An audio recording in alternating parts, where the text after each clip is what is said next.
The biggest thing yesterday was that all of a sudden,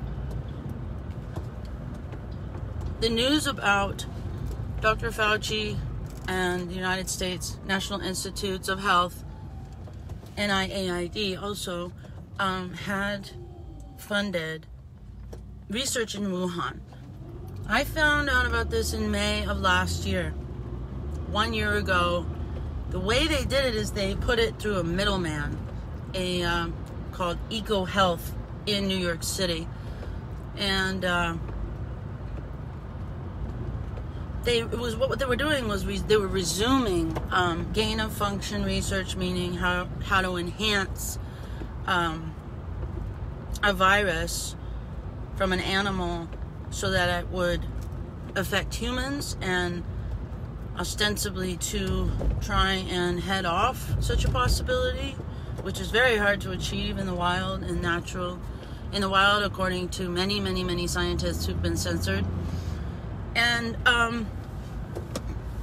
it happened on the same day that Dr. Rand Paul from Kentucky, hello, yes, Rand Paul got to quiz our favorite little bureaucrat, Tony Fauci. And it was funny. The tension was palpable. It's like, he's like, Dr. Fauci, hello. And he just started asking him why the government was working on gain of function research on coronaviruses. And he didn't say anything I hadn't heard before. So then Fauci, it's funny, his face didn't change at all, but his voice got really adamant. That is not, he said, with all due respect. Yeah, right. That is not correct. You can tweet about that all you want, but it is not correct. We did not fund gain of function research in Wuhan. And then I'm thinking, well, he's probably just saying that because there was a middleman, number one. Number two, the study that was done in 2015, which was out of University of North Carolina, Chapel Hill, was done by Ralph Barrick and, surprise, surprise, a doctor from Wuhan and a couple other co-authors. And it was this study that I found last May, talks about taking the horseshoe bat, taking the quote, well, basically taking the spike protein, taking a coronavirus, taking a spike protein, I guess, from a horseshoe bat and grafting it on so that it would actually infect humans. And I'm thinking, oh, he lied. He is lying. Fauci is lying, in this latest hearing with Dr. Rand Paul. And so then I went to the original study to see if it was still up. The way that I found it is it was written about in the journal Nature. And that was in 2015. Well, the link was broken.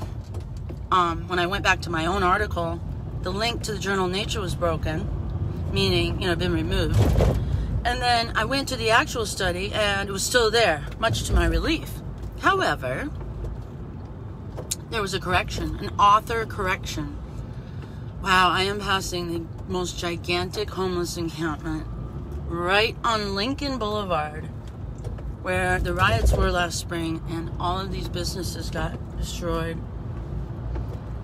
Santa Monica ain't looking so good, guys. So, they had a correction on Ralph Barrick's study, and it said author correction. Now, because of everything, good morning, Tim. Hope Florida's looking good for you. So, author correction, I didn't even click on it because I knew it would take me down this really long rabbit hole, and I didn't have the time to go and find out what they were saying now to correct their study. And of course, it was corrected in 2020, like July 2020, when everybody got a hold of it and started reporting on it. Of course, not mainstream media, but now apparently The Hill came out with a video yesterday, and my jaw did kind of drop because the headline was crazy. I don't know if they're trying to get more viewers because most people on Earth know that they're lying, mainstream media, but the headline was something like cover up, Dr. Fauci, gain of function, research, Wuhan. But whoever was the editor slapped on something on the headline that said the the lab hypothesis, the lab theory of the origins of SARS-CoV-2. And I just thought theory was a little odd since first we hear there's a level 4 lab in Wuhan, right? Way early last year or even in the fall of 2019. And it's like, that's a coincidence. How can you, I feel like it's a burden to disprove it didn't come from there, especially because they were actually working on that stuff. It's amazing how media, propaganda, and neurolinguistic programming can really, really get us to doubt ourselves, to doubt our own eyes, and to doubt our own brains. Everything I've discussed for the last year has been true.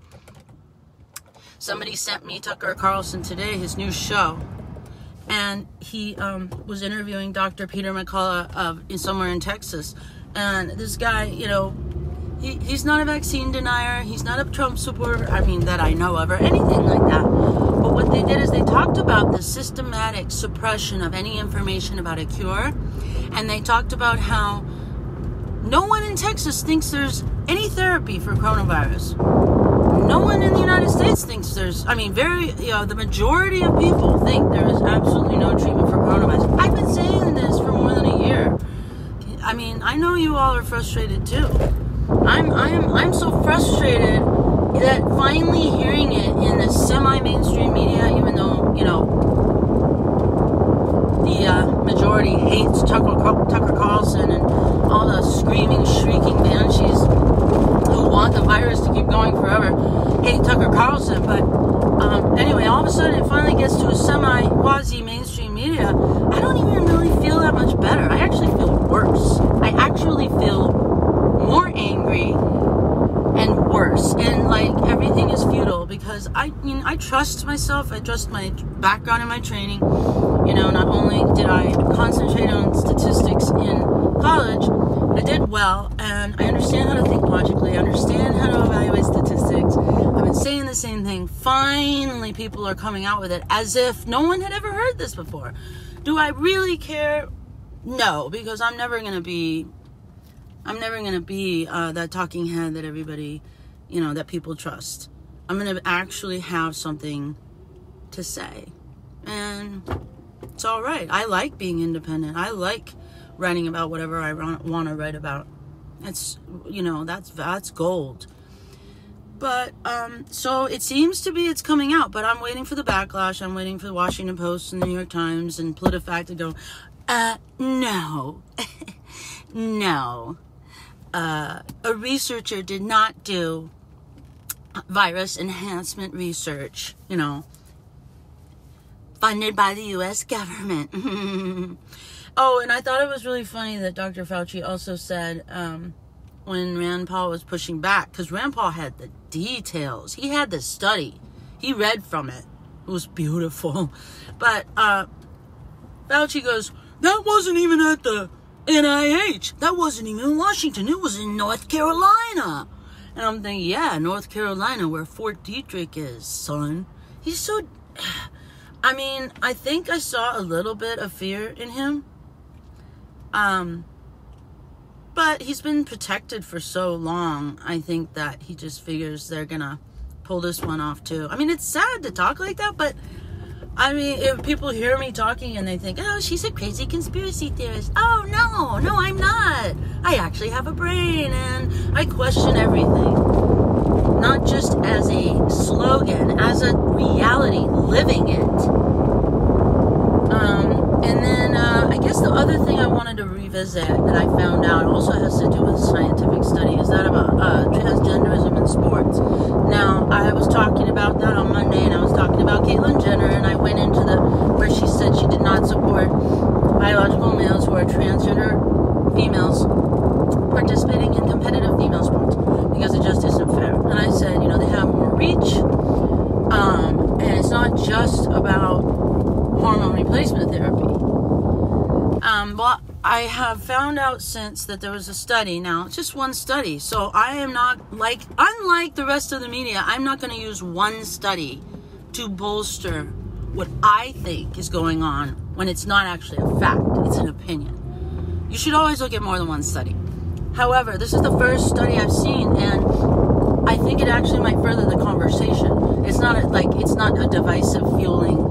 division fueling study. So they studied several hundred, probably about 500 transgender members of the Air Force, which I guess up until about 2018, I guess the armed forces were funding, in the United States, were funding hormone replacement therapy while these people were on active duty. But anyway, they measured their performance in the fitness tests, and in the first year after biological males began hormone replacement therapy to transition to female, they were so much faster at running on average, way faster than biological females. And then also, as like push-ups and everything, they could last like 20% longer. Don't quote me, but it's something like that. It's easy to find.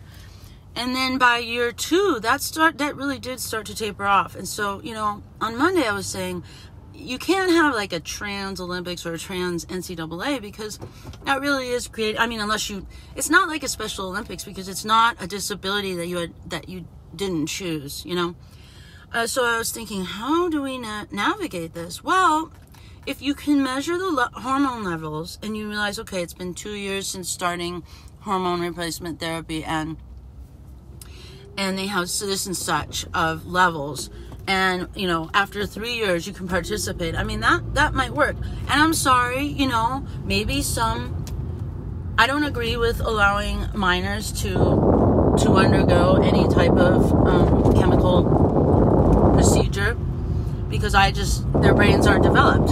On the one hand, we feel like minors should, we finally got a clue that like Bill Clinton was too old for Monica Lewinsky and he was influencing her, right?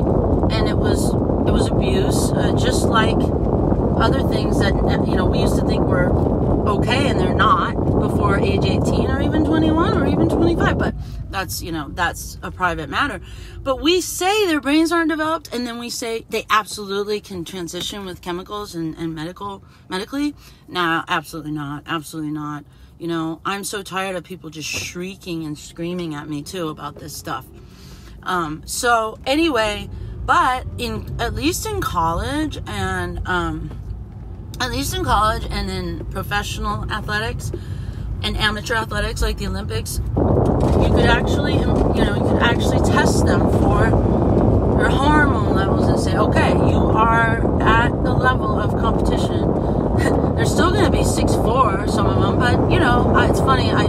Sarah Silverman, she has a podcast now, and I guess she made a little itty bitty headlines criticizing Caitlyn Jenner, and she was quite angry and saying, oh, should we have a separate category for height and weight? And it's funny because that's what they do in wrestling and boxing and UFC,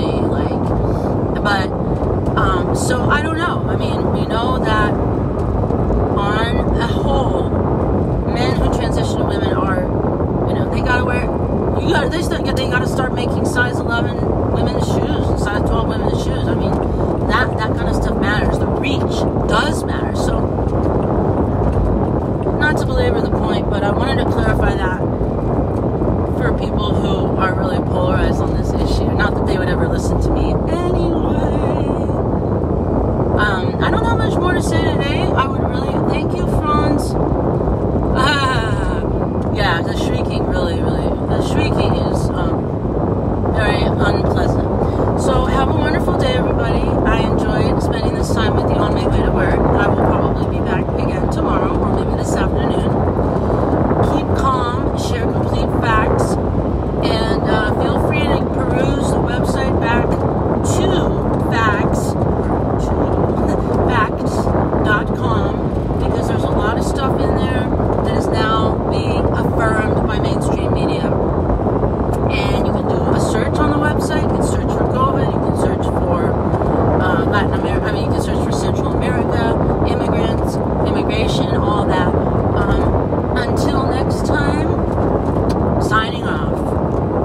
great day. Wait.